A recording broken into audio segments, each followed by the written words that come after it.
ये आपने ब्याज नहीं लेना, जैसे हम बताते हैं आपको, ब्याज नहीं लेना आपने, क्योंकि ये बहुत बड़ा पाप है। जो भगवान ने मना किया है तो मना ही होना चाहिए।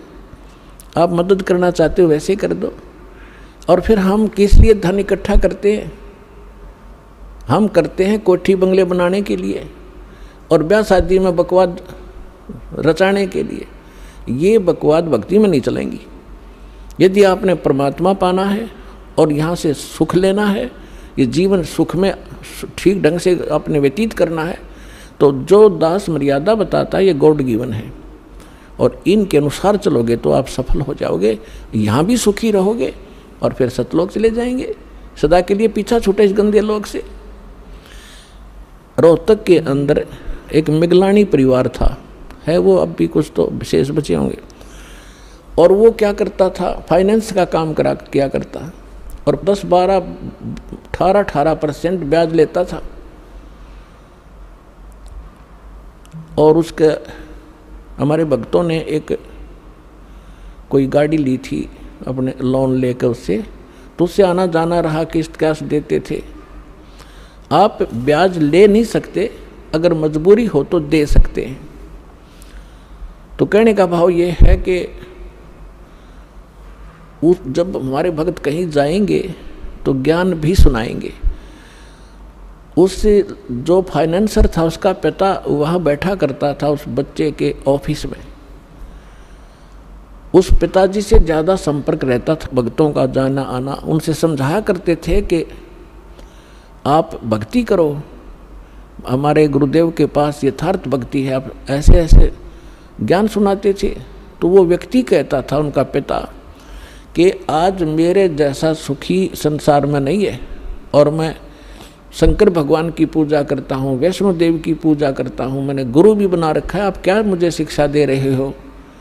एक लड़का तो फाइनेंसर है, महीने की लाख रुपए की कमाई है इसकी, एक बेटा मेरा जज है, उसकी पत्नी भी जज है, अब मुझे क्या शिक्षा देते हो तुम?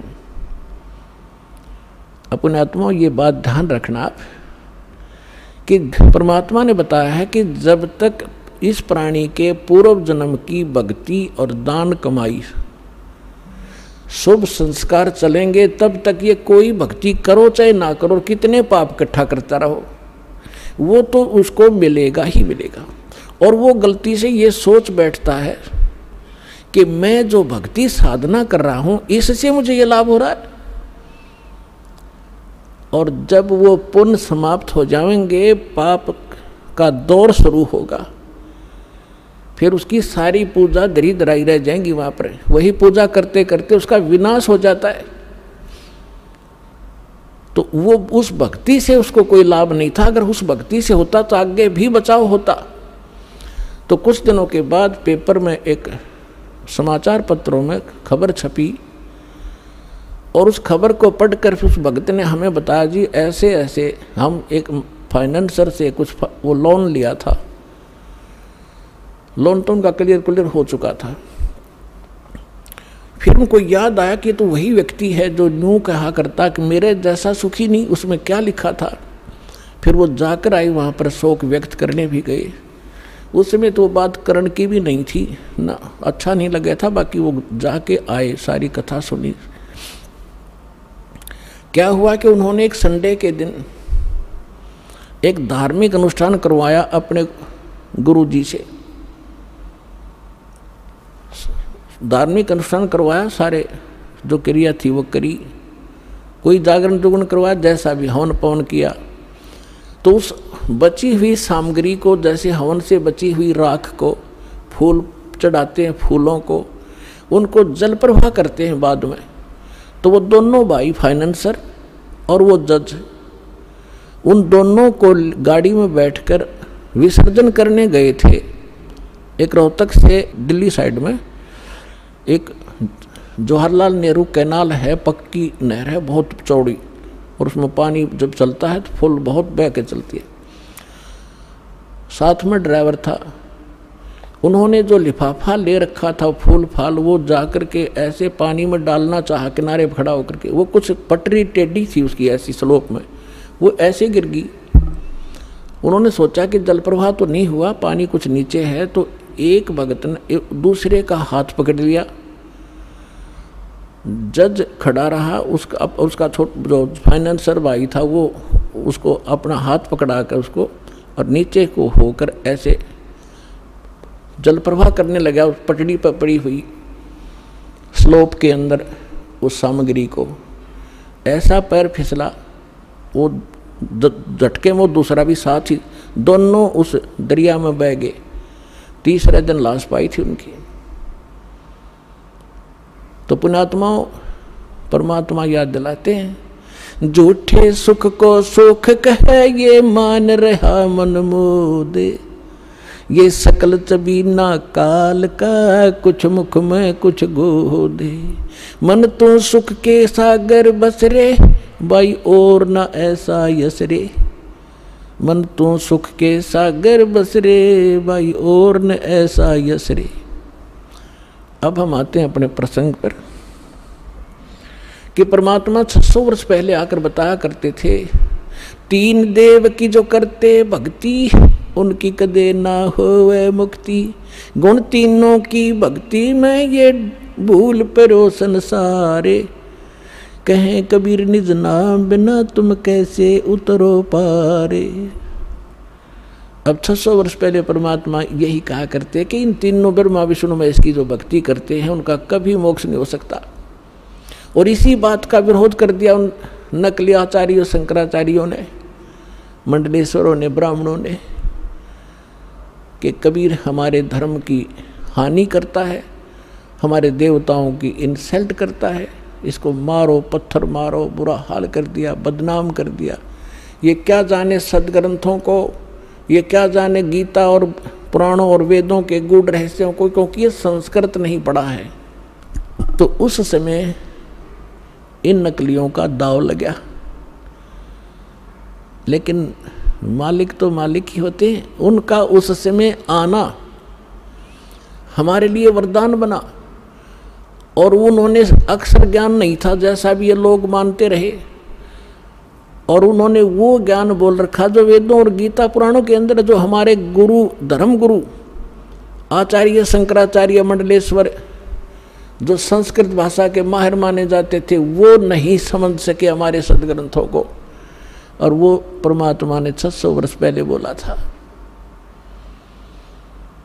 कि ब्रह्मा विष्णु महेश की मृत्यु होती है, ये अविनाशी नहीं है, इनकी माता दुर्गा है, इनके पिता काल हैं, ज्योत स्वरूपी निरंजनीय सरपुरुष है। लेकिन उस समय हमारे तक ये ज्ञान नहीं आने दिया गया और इसको दबा दिया गया, कबीर साहब को बदनाम किया गया। वो धानक था, जुलाहा था, वो क्या जाने सदग्रंथों के बारे में। अपने आत्माओं, परमात्मा कच्चे काम नहीं करते, समर्थ होते।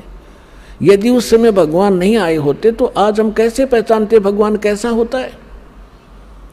उस समय जो लीला कबीर परमेश्वर ने की, और वेद बताते हैं कि ऐसी लीला भगवान करता है, और उन जैसी लीला आज तक जिनको हम भगवान माना करते थे उनकी हिस्ट्री में, उनकी जीवनी में नहीं है। तो जो वेद बताते हैं परमात्मा की डेफिनेशन, और वेद बताते हैं परमात्मा की महिमा, और वो अगर किसी की लीला में मिलती है तो ही इज गॉड। तो कौन है वो परमात्मा? वही है वो परमात्मा जो वेदों अनुसार ज्ञान है और वेदों अनुसार उसकी महिमा है कि वो कैसे लीला करता है, कैसे आता है और कहाँ रहता है, कैसा वो फॉर्म है उसकी, साकार है या निराकार है। आज तक जितने भी पंथ हैं, धर्म हैं, और सभी परमात्मा को निराकार बताते हैं। उसका कोई आकार नहीं, वो बॉडीलेस है, उसका कोई शरीर नहीं है, वो तो सर्वव्यापक है। और हमारे सभी धर्मों के सदग्रंथ बताते हैं वो परमात्मा नर आकार है, मनुष्य सदृश है, सह शरीर है, उसका नाम कबीर है। और ऊपर अपने निज स्थान में, ऊपर के लोक में, सतलोक के अंदर वो एक बहुत बड़े गुम्बद में विराजमान है, और वहाँ उसके सिर पर सेरा है, मुकुट है और ऊपर छत्र है उस परमात्मा की। ये तो हमारे सदग्रंथ बताते हैं। और जिन महापुरुषों को परमात्मा मिले वो आंखों देखा संत बताते हैं। अब जैसे परमात्मा के बारे में हम कैसे पहचान करें कि परमात्मा कौन है? प्रथम तो हमारे जो थ्योरी है, हमारा सिद्धांत है, हमारे ग्रंथ हैं, वेद हैं, गीता है, पुराण है, कुरान और बाइबल है। इनके अंदर जो भगवान की महिमा गाई गई है वो परमात्मा के विषय में कही गई। और जो परमात्मा में वो गुण पूरे हैं तो वो परमात्मा है। ये तो हमारी थ्योरी हुई। और फिर जिनको साक्षात्कार हुआ भगवान का, जिन्होंने भगवान को पाया, उन महापुरुषों ने फिर अपने एफिडेविट दे रखे अपनी अमृतवाणी में। किस किस को मिला? आदरणीय धर्मदास साहिब जी को परमात्मा आकर मिले। ऋग्वेद मंडल नंबर 9 और सूक्त नंबर 86 के मंत्र 26 और 27 में, ऋग्वेद मंडल नंबर 9 सूक्त 82 मंत्र 1, 2, 3 में, ऋग्वेद मंडल नंबर 9 सूक्त 96 के 96 के मंत्र 16 से लेकर 20 में, ऋग्वेद मंडल नंबर 9 सूक्त 20 मंत्र 1 में, ऋग्वेद मंडल नंबर 9 सूक्त 54 मंत्र 3 में, ऋग्वेद मंडल नंबर 9 सूक्त 94 मंत्र 1 में, ऋग्वेद मंडल नंबर 9 सूक्त 95 मंत्र 2 में, ऋग्वेद मंडल नंबर 9 सूक्त 67 और मंत्र नंबर 26 में, ऋग्वेद मंडल नंबर 9 और सूक्त 1 मंत्र 8 और 9 में। इनके अंदर क्या वर्णन है, एक सबका सामूहिक बताता है दास। आपको दिखा तो बहुत बार रखे हैं और रात्रि में कभी समय सधेगा तो ये पुनः दिखाएंगे। इनमें वर्णन है कि वो पूर्ण परमात्मा सर्व उत्पादक यानी सबका जनक, सब ब्रह्मांडों का रचनहार, ऊपर के लोक में सतलोक में वहाँ रहता है एक ऊंचे से स्थान पर, एक बहुत बड़े गुंबज के अंदर। वहाँ वो देखने में राजा के तुल्य है। जैसे राजा के सिर पे मुकुट होता है, उसमें बहुत सुंदर झलक होती है, और सिंहासन पर विराजमान है। तख्त माने सिंहासन। और वो परमात्मा ही यहाँ आता है, अच्छी आत्माओं को मिलते हैं, शरीर आते हैं, विद्युत जैसी गति से आता है, शीघ्रगामी है वो, 1 सेकंड के अंदर यहाँ आ जाते हैं और अच्छी आत्माओं को मिलते हैं, उनको तत्व ज्ञान से परिचित कराते हैं।